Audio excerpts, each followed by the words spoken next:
Bien, muy buenos días. Vamos a continuar con el avance de la asignatura. En esta ocasión vamos a hablar lo que son los temas de región submaxilar, sublingual, también la parte de la región de los músculos supra e infrayoideos, ¿no? Entonces, cuando hablamos de una región, como una pequeña introducción, siempre tenemos que tener en cuenta que tenemos que ver cuáles son sus límites, cuál es el contenido, y de esta manera obviamente vamos a poder distinguir diferentes estructuras anatómicas, ¿no? Con respecto a lo que se refiere a la región submaxilar, también denominada submandibular, que desde mi punto de vista ese debería ser el término, ya que estamos hablando de la mandíbula. Entonces ya por su denominación sabemos que esta estructura, esta glándula se va a encontrar por debajo de la parte de la mandíbula, ¿no? Sin embargo, también tiene una prolongación esta glándula que va a ir hacia adentro. Entonces, como límites, vamos a ver el límite superior que está conformado por el borde inferior de la mandíbula, el límite anterior inferior que está determinado por el vientre anterior del digástrico, el límite posterior inferior que está a través del vientre posterior del digástrico y también del músculo estiloideo que tienen una relación en la parte superior, también llamado techo, ¿no? Entonces es la parte más superficial donde hablamos de la piel, el tejido celular subcutáneo, el músculo cutáneo del cuello, también denominado platisma, y la fascia cervical superficial, ¿no? Siempre en disecciones hablamos desde la parte más superficial, que estamos hablando de la piel, hacia la parte más profunda. Y el piso, también ya denominado suelo, que como les decía, la parte más profunda, determinado por musculatura importante como es el miloioideo, que es el músculo del piso de la boca, un músculo que se lo estudia a nivel de lo que es la musculatura de la lengua, el hiogloso, y el constrictor superior de la faringe.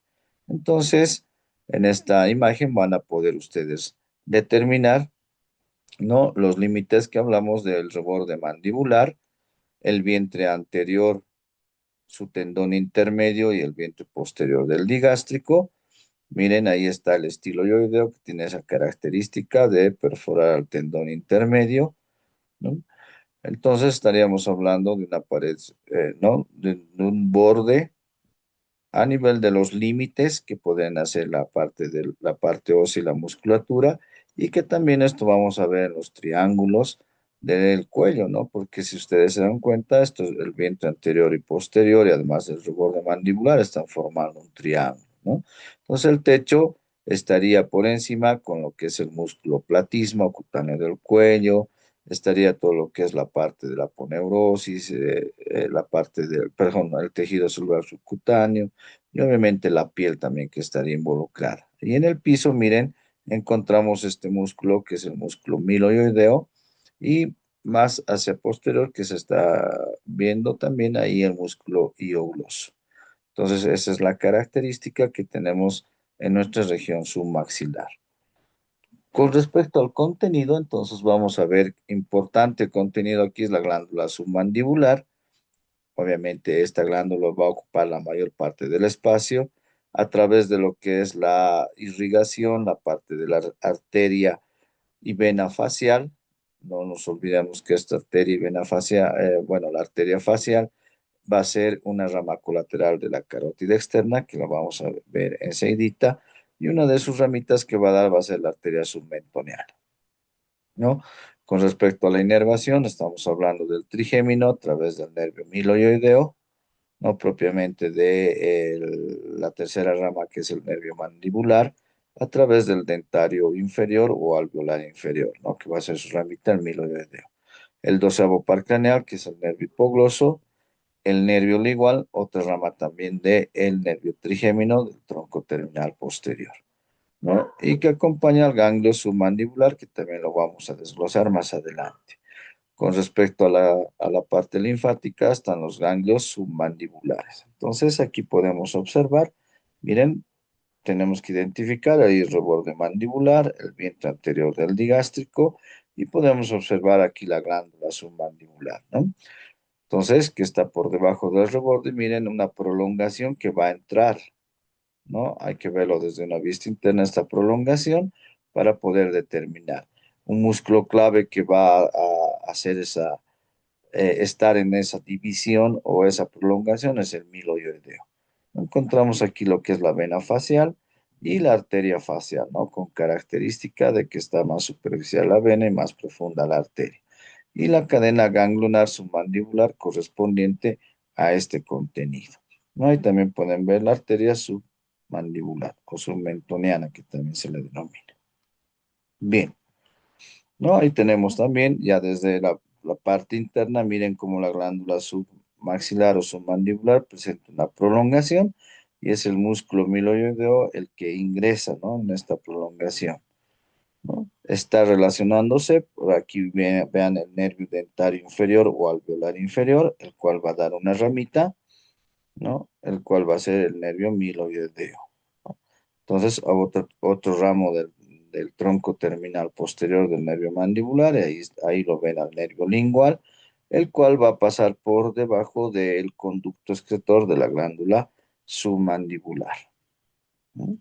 Entonces, son características de relaciones importantes del contenido que presenta esta región submaxilar, ¿no? Entonces, acá tenemos también otras estructuras anatómicas, ahí vamos a ver lo que es la arteria y la vena lingual, entonces las cuales van a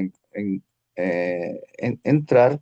Algo interesante que aquí tenemos que notar es que este músculo que está seccionado es el músculo hiogloso, entonces por ahí ingresa lo que es la arteria lingual, ¿no?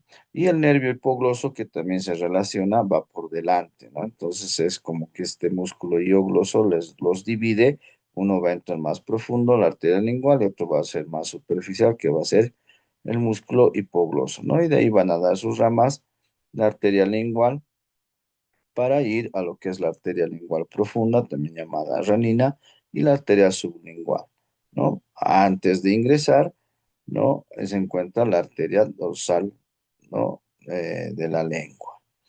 Ahí encontramos también el retorno venoso a través de las venas profundas, las sublinguales, que van a ir hacia lo que es la vena lingual para formar lo que es el tronco tirolingofacial, ¿no? Entonces ahí pueden ver entonces lo que es la arteria también carótida externa, dando una de sus ramas que va a ser la arteria colaterales, que va a ser la arteria lingual, ¿no? Se puede observar acá al nervio lingual, ¿no? Entonces, el cual va a tener o va a recibir lo que es el ganglio submaxilar, ¿no? Para la parte eh, vegetativa, simpática y parasimpática para las glándulas sublinguales submaxilar, que lo vamos a analizar en un momento.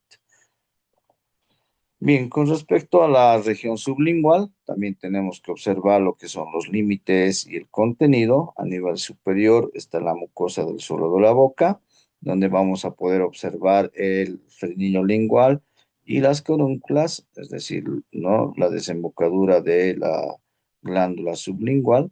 Inferiormente está el músculo del piso de la boca, el miloioideo, y que este va a separar, ¿no? La región submaxilar de la región sublingual. Anterolateralmente está la cara interna del cuerpo, la mandíbula, donde se encuentra la fosita sublingual, la cual divide, ¿no? En la cara interna una fosa sublingual y una fosa submaxilar. Internamente o medialmente están los músculos geniogloso y genioideo a nivel de lo que son las espinas mentonianas. A nivel posterior es abierto, es decir, que no se relaciona con ninguna estructura y va a estar en comunicación con la región submaxilar en realidad. Entonces, si podemos observar nosotros acá, miren, ahí está lo que es la mucosa y se encuentra lo que es el frenillo lingual y las carúnculas de desembocadura del conducto de sublingual o también llamado de Ribinius, ¿no? Entonces, a nivel superior. A nivel inferior, entonces estamos viendo, miren, lo que es el músculo miloioideo, el cual va a ser dado una característica de abrazar a la prolongación de lo que es la glándula ¿no? Submandibular. Entonces, ahí se encuentra lo que es el conducto excretor o conducto de Wharton, también denominado, y se está relacionando el nervio lingual, ¿no? El nervio lingual que va a ir por debajo del conducto de desembocadura de la glándula submandibular. ¿no? Entonces ahí lo ven al músculo miloioideo y obviamente esta glándula que va a estar en lo que es la fosita sublingual, dentro de lo que es la parte interna del el cuerpo de lo que es la mandíbula o del maxilar inferior. Entonces tenemos esas estructuras como límites, ¿no? Dentro de lo que es el contenido está la glándula sublingual y la prolongación anterior de la glándula submandibular, que ya lo hemos visto, los conductos de excretores submandibular o de Wharton, los conductos de Rivinus Bartholin, que es desde los sublinguales, los que van a estar a nivel de todo lo que es el carrillo. A nivel de los nervios está el nervio lingual, como les decía, es una rama perteneciente al tronco terminal posterior del nervio mandibular y que por relaciones cruza por debajo del conducto de desembocadura de la glándula, ¿no? Submandibular. Ramos terminales del hipogloso, a nivel de lo que es la vascularización, tenemos la arteria y la vena sublingual, que son ramos de la arteria lingual, ¿no? Vena lingual. Entonces ahí pueden observar, ¿no?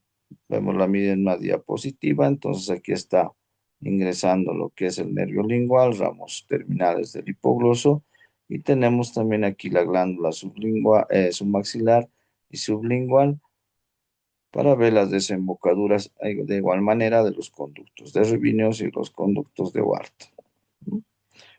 Bien, entonces, con respecto a la glándula submandibular, algo interesante que tenemos que ver acá es la inervación que tiene en la parte vegetativa, es decir, simpática y parasimpática para la estimulación de la parte, en este caso, de las glándulas salivales, sublingual y submaxilar. Entonces, estamos viendo acá lo que es el nervio lingual, el cual recibe a este nervio importante que es la cuerda del tímpano, que no se olviden que es un ramo intrapetroso del nervio facial, entonces, y el cual tiene su origen a nivel de un núcleo, ¿no? Origen vegetativo real, ¿no? Que es el núcleo salival superior.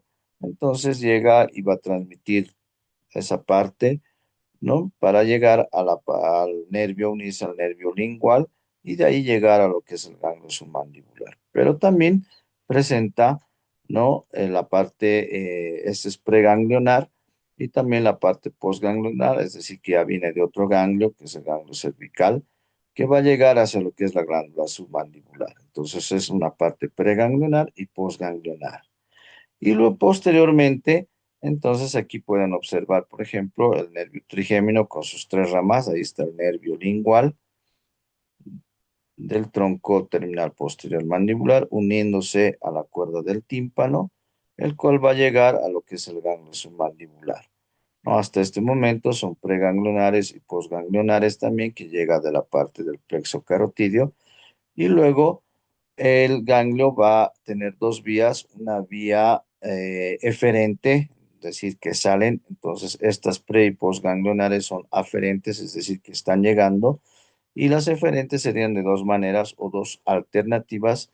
La más frecuente es la directa, que van a ir del ganglio hacia los ganglios o glándulas sublingual y submandibular, y la otra es que retorne a lo que es el nervio lingual y desde ahí pueda llegar la inervación a través de esa comunicación que existe, ¿no? Entonces, esas son las dos maneras de la inervación o vía eferente que puedan tener. Bien, con respecto a los músculos del cuello, entonces, no vamos a hablar de toda la musculatura, obviamente. En el siguiente tema vamos a completar además con triángulos del cuello, pero para esta ocasión, para hablar de la musculatura supra e infrayoidea, vamos a tener que tomar en cuenta los límites, ¿no? Ya de la región cervical, que está dado con el borde mandibular, que se extiende hacia la parte posterior, incluyendo lo que es el ángulo de la mandíbula, el gonión, y hacia adentro, inclusive lo que es la mastoides y la estiloides, ¿no? Hacia abajo o inferiormente está lo que es el esternón, el borde superior del manubrio esternal y la clavícula. Hacia lateral tenemos esta musculatura que es el trapecio, en este caso el borde anterior del músculo, y de ahí vamos a poder determinar, ¿no? Nos vamos a enfocar ahora en la parte medial, y a través de un músculo también, que es el homoioideo, podemos ir hasta la parte lateral, ¿no? Entonces, siempre hablando de planos de superficial a profundo, tenemos un músculo que es el esternocleidomastoideo, ¿no? Las esternales, las clavicular, del músculo esternocleidomastoideo, ¿no? Que para su estudio tiene un borde anterior y un borde posterior, que nos va a permitir hacer, ¿no? Los triángulos a nivel medial y a nivel lateral. Entonces tenemos que extraerlo, aquí lo pueden ver al platisma inclusive, ¿no? O al cutáneo del cuello, que ese sería el más superficial. Tendríamos que sacar y recién podemos ver ahí al esternocleidomastoideo. Tenemos que sacar el esternocleidomastoideo para poder determinar esta musculatura. Entonces hablamos primero de un hueso importante, el único hueso que no se articula con, obviamente, entre estructuras óseas y que va a estar por debajo de la parte mandibular, por encima de lo que es la laringe y va a estar unido a nuestras estructuras a través de ligamentos, membranas y musculatura. Entonces, este hueso hioides está conformado por lo que es una parte, que no el cuerpo, las astas menores y astas mayores, que lo vamos a ver, y en el cual se van a insertar membranas y ligamentos que les decía, y en esta oportunidad nos interesa la parte suprayoidea y la parte infrayoidea, ¿no? Entonces, va a servir para inserción de los músculos, va a servir también para la apertura bucal y también para lo que es la deglución, ¿no? Entonces, este huesito está formado por un cuerpo, en el cual podemos ver una cresta oblicua anterior, una cresta media, ¿no? A nivel superior, un borde superior, un borde anterior, un borde posterior, una parte anterior y posterior, ¿no? Con respecto al cuerpo. Las astas menores y prolongación del cuerpo y que se dirige ascendiendo, ¿no? Son las astas mayores, ¿no? Parece una mandíbula, ¿no? Desdentada. Entonces presenta entonces esa forma y esa característica el hueso hioides. Entonces, como les decía, en este huesito se van a insertar los suprayoideos y los músculos infrayoideos que enseguida los vamos a delimitar. Entonces, en el cuerpo, ¿no? Aparte de la musculatura que les indicaba suprayoideos, también tiene la inserción de membranas como la membrana tiroidea, ¿no? A nivel de lo que es la parte posterior, la membrana hioglosa también. Entonces nos damos referencia de acuerdo a la terminología que estamos utilizando, las relaciones con cartílagos o con estructuras que están formados, ¿no? El cartílago tiroides y el hueso hioides, ¿no? La membrana hioglosa, entonces que va a ir del hioides hacia la lengua, ¿no? Entonces, para también tener relación con la lengua a nivel de los músculos inferiores, a nivel del borde inferior y también de los músculos suprayoideos y también músculos de la lengua a nivel de lo que es la cara anterior, ¿no? Entonces, con lo que se refiere a las astas mayores, entonces estamos hablando de un vértice superior y una base inferior. La base es continuación del cuerpo y en el vértice importante que acá se va a insertar lo que es el ligamento tiroideo lateral. Enseguida lo vamos a ver, ¿no?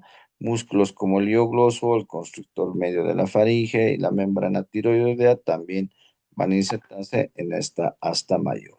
En el asta menor, importante, en el vértice tenemos la inserción de lo que es el ligamento estiloideo, ¿no? Un ligamento que viene obviamente del ramillete de Riolano o ramillete stilio.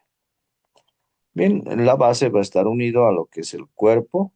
Entonces, estos dos astas van a ser prolongaciones en realidad del cuerpo menor y mayor. Entonces, aquí están viendo el hueso yoides a una vista ya inferior, borde inferior y el asta mayor hasta menor, ¿no? Entonces, como vean como la membrana tiroidea, este es el cartílago tiroides, la prominencia laringea, su asta también que tiene su asta mayor hasta menor, ¿no? Entonces, miren, ahí está lo que es la membrana tiroidea y que a nivel, a nivel lo que es lateral, también la membrana tiroidea lateral. Entonces, reforzada por ligamentos Y pues bueno, vamos a estudiar en la lígeta, inclusive que un cartílago accesorio que se llama el cartílago triticio.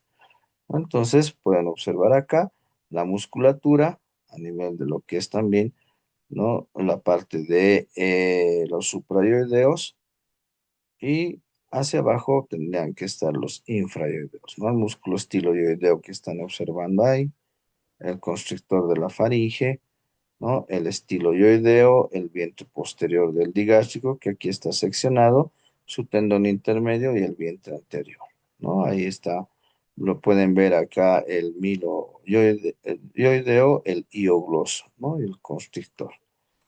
Bien, con respecto a los músculos, estamos hablando acá del músculo digástrico, como su nombre lo dice, tiene dos vientres, un vientre anterior que se va a originar en la fosita digástrica, en el borde inferior del cuerpo de la mandíbula, y el vientre posterior que va a ir hacia la ranura digástrica que está en la parte mastoidea, ¿no? Por dentro o posterior a la apófisis mastoides.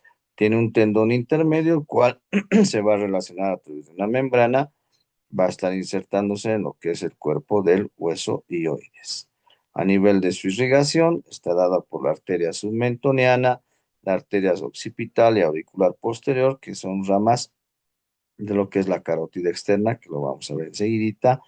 Inervación está dada a través del trigémino, el nervio miloioideo, que viene del tronco terminal posterior, del nervio dentario inferior o alveolar inferior, del séptimo par craneal, que es el nervio facial, con respecto a lo que es el vientre posterior. Entonces, el vientre anterior va a estar inervado por el miloioideo, es decir, el trigémino, y el vientre posterior por el nervio facial, ¿no?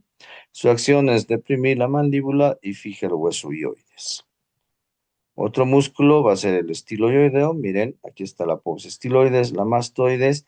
Y si ustedes recuerdan, acá está el agujero estilomastoideo, por donde sale el nervio facial. Entonces, al salir, da sus ramos extrapetrosos colaterales y uno de sus ramos es, de sus nervios va a ser ramitos que van a dar al estiloideo y al vientre posterior del digástrico, ¿no? Entonces, su inervación va a ser a través de un ramo colateral extrapetroso del nervio facial de ambos músculos, ¿no? Su acción también es fijar al hueso hioides. En el caso del estiloideo, se origina en la apófisis estiloides junto al ramillete de estilio de Reolano, que eran, ¿no?, los tres músculos y los dos ligamentos, ¿no? El estiloideo, el estilo gloso, el estilo faringio, ligamento estiloideo y estilo maxilar o mandibular. Entonces, una característica que tiene este músculo que es atravesado por el tendón intermedio del digástrico, ¿no? Entonces, ahí van a poder observar. Entonces, interesante, una preparación cadavérica es un dato muy importante para encontrar el nervio hipogloso, la arteria lingual, ¿no? Que son estructuras que van juntas y que este músculo, el músculo hiogloso, los va a separar, ¿no? La arteria lingual va a ir profundamente y el nervio hipogloso va a ir superficialmente, ¿no?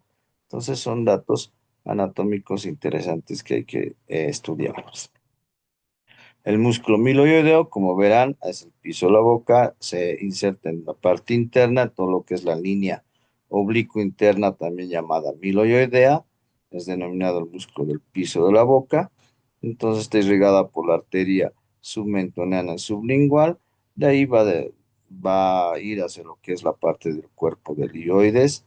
Está inervado también por el miloideo, ya hemos hablado del nervio trigémino y su acción también de este músculo del miloideo, entonces es levantar el suelo de la boca y fijar también el hueso hioides, ¿no? Importante en esta acción que vamos a aumentar acá es el levantar el suelo de la boca y la lengua cuando hacemos el proceso de la deglución, ¿no? Con respecto al miloideo. Otro músculo va a ser el genioideo, este músculo genioideo que está a nivel de lo que son, se origina a nivel de lo que son las espinas mentonianas inferiores, porque en las superiores va el geniogloso, ¿no? Que va a ir a la lengua.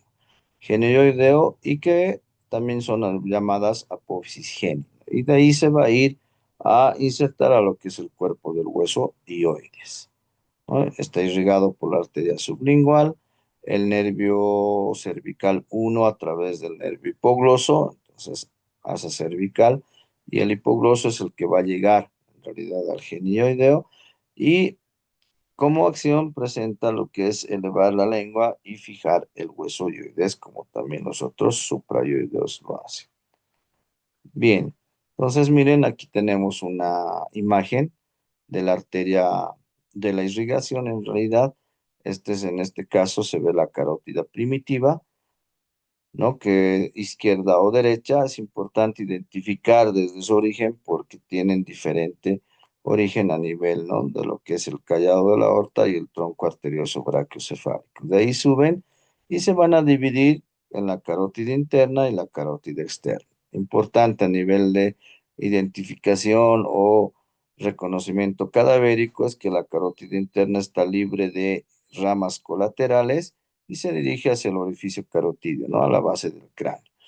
En cambio, la carótida externa tiene pues sus ramas colaterales, como la tiroidea superior, la lingual, como les decía, que ingresa por dentro del músculo hiogloso, la facial, que va a ir hacia la región, ¿no? Submandibular, ¿no? Entonces va a tener una relación con la glándula submandibular y de ahí va hacia lo que es la cara en un recorrido sinuoso hasta el ángulo de la órbita, ¿no? También tiene la rama, ahí que están viendo, la auricular, la occipital, en este caso la occipital hacia la región occipital, la auricular posterior por detrás del pabellón auricular y la faringe ascendente, que es más profunda, que está yendo a la parte faríngea, ¿no? De ahí va a dar sus ramas terminales, que es la temporal superficial, que da la transversa de la cara, y hacia adentro, que no se puede observar acá porque hay que entrar a la fosa infratemporal, va a ser la arteria maxilar interna. Entonces esas van a ser sus ramas colaterales y las que nos van a servir también de irrigación para estas regiones. Con respecto a los músculos infrayoideos, entonces tenemos que estudiar ya al hueso ioides, pero hacia abajo. Entonces ya nos estamos yendo a la región cervical para llegar a conectar con la parte clavicular, la parte esternal. Y miren ahí en esta imagen, a través del esternocleidomastoideo, el homoioideo, se pueden ver la formación de triángulos del cuello, que es lo que vamos a revisar en la siguiente clase. Entonces tenemos muchos músculos que tenemos que estudiar, obviamente el músculo esternoioideo o también denominado esternocleidoioideo, debido a la parte de los haces que presenta, es el más eh, superficial anterior que tenemos de estos músculos. Entonces está teniendo una parte esternal clavicular y de ahí va a subir a lo que es la parte del cuerpo del lioides, ¿no? Está inervado por lo que es la asa cervical, C1, C2 y C3 del plexo cervical, sujeta al hueso ioides, tracciona hacia abajo a la laringe, que están viendo acá. Miren, aquí está el cartílago tiroides, el cartílago cricoides, la membrana cricotiroidea, la membrana tiroidea. Como les decía, esta parte se relaciona de acuerdo a las estructuras que están uniendo, ¿no? La glándula tiroides y ya, bueno, vienen los cartílagos, ¿no? De la tráquea. Entonces, inclusive a nivel de los triángulos del cuello forman el rombo o, bueno, el triángulo muscular, que a nivel de la línea media y la musculatura también que viene acá como el esternocleidomastoideo se vuelve ya un rombo o triángulos con la línea media. Bien, con respecto al músculo esternotiroideo, entonces, este músculo, ¿no? Entonces aquí ya se ha seccionado, ¿no? El músculo esternocleidoideo. Entonces vamos a ver el músculo externo tiroideo. Entonces llega hasta la que es la parte de la tiroides, ¿no? Y de ahí va a venir a lo que es el cuerpo, ¿no? De lo que es el hueso ioides. Entonces, en este caso va a venir a sujetar el ioides, tracción hacia abajo la laringe, auxiliar de la deglución, ¿no? Está inervado por la asa cervical, C1, C2, C3, la arteria tiroidea superior y tiroidea inferior, ¿no? Qué interesante, la tiroidea superior, que va a ser rama colateral de la carótida externa, En cambio, la tiroidea inferior va a ser una rama que va a venir de la arteria subclavia, ¿no? Esa es la diferencia importante.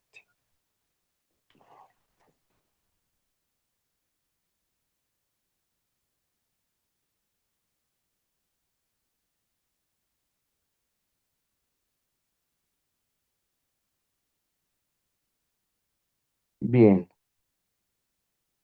entonces seguimos con la musculatura. Estamos hablando del músculo ahora tiroideo. Entonces, lo que está marcado ahí de verde va a ser el músculo tiroideo. Está originándose lo que es en el cartílago tiroides, y se dirige hacia lo que es el cuerpo y también al asta mayor del hueso ioides. Este músculo, entonces, va a sujetar al hueso ioides, tracciona hacia abajo. La laringe actúa como un músculo auxiliar también de la deglución. Está inervado por el asa cervical. ¿Sí? Y acá tenemos que ver directamente que viene del hipogloso. La arteria tiroidea eh, superior va a ser la que la irriga, que no se olviden que es una colateral de la carótida externa. Tenemos el músculo mojoideo, que va a ser, este músculo va a ser, al igual que el digástrico, a nivel suprayoideo. Este músculo va a tener dos vientres, pero en este caso vamos a identificar como un vientre superior y un vientre inferior, ¿no? Y su tendón intermedio. Importante músculo que va a ayudar a formar diferentes triángulos a nivel superior y a nivel inferior. Está inervado por el asa cervical, C1, C2, C3, la arteria tiroidea superior y supraescapular, ¿no? Que viene también de la arteria subclavia. Y en este caso, el homoioideo también va a ayudar a flexionar las articulaciones de la columna vertebral de lo que es la cabeza y del cuello, ¿no? Entonces, esa es una característica que tiene esta musculatura. Entonces, con respecto a músculos, para que puedan identificar, ahí están los suprayoideos, vientre anterior del digástrico, el estiloioideo, el vientre posterior, el miloioideo, ¿no? Que se pueden observar ahí.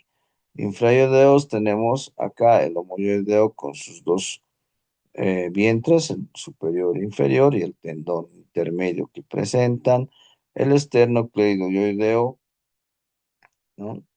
O externo yoideo, el esternotiroideo, el tiroyoideo, que tenemos como musculatura infrayoidea, ¿no? Más superficialmente está el esternocleidomastoideo, que aquí está seccionado, su vientre external, su vientre clavicular, ¿no? Y ahí van viendo, aquí está el vientre inferior, por ejemplo, del hemoideo, que es con la clavícula, están formando también, y el trapecio, triángulos laterales que ya los vamos a ir abordando en el otro tema. Ahí ven la irrigación, en realidad, la arteria carótida primitiva, en este lado del lado izquierdo, y la arteria subclavia que se están originando, ¿no? De lo que es el callado de la aorta. Cuando hablamos del lado derecho, vamos a ver que se originan de un tronco, el tronco arterioso brachiocefálico. Entonces ascienden, se van a dividir en carótida interna y externa. Les decía que la interna no tiene ramas colaterales, y de ahí van a dar sus ramas, ¿no? La tiroidea superior, la lingual, la facial. Aquí está la lingual. Esta es la lingual y esta es la facial, que viene en un recorrido sinuoso hasta el ángulo del ojo, ¿no? La arteria occipital, la arteria auricular posterior, la faringe ascendente, y luego van a dar sus ramas terminales, que es la arteria temporal superficial, que da la transversa de la cara, y hacia adentro está la maxilar interna, ¿no? Que son las ramas terminales de esta carótida externa que nos sirve mucho para esta irrigación. Con respecto a la inervación, entonces aquí están viendo la inervación de los músculos infrayoideos y de algunos suprayoideos que están viendo, sobre todo el vientre anterior ahí del digástrico, ¿no? Allá, que ya vamos a observar. En este caso están viendo lo que es el genioideo, que también está dado por este nervio que es el nervio hipogloso. Ahí. Entonces aquí están las asas cervicales que van a formar C1, C2, C3, ¿no? El asa del atlas, el asa del axis, ¿no? Inclusive la tercera asa, la formada por el C3, C4 y C5 que van a dar inclusive este nervio, el nervio frénico, que después lo vamos a observar porque ya son ramas profundas. Entonces aquí está el homoyoideo, ¿sí? El esternoyoideo, o esternocleidoyoideo, el esternotiroideo y el tiroyoideo. Entonces, como verán, son las asas formadas del C1, C2 y C3 que están yendo a dar la inervación, ¿no? En el caso de este músculo, que es el músculo tiroideo, está viniendo como el hipogloso. Ahí a inervar, al igual que el genioideo, ¿no? La diferencia entre la inervación entre algunos músculos supra e infrayoideos. Bien, con eso estaríamos terminando este temita y bueno, vamos a complementar el tema con las otras regiones que ya vamos a ver con los triángulos del cuello, región supraclavicular, esternocleidomastoidea. Muy bien, hasta ahí entonces hoy día. Hasta luego.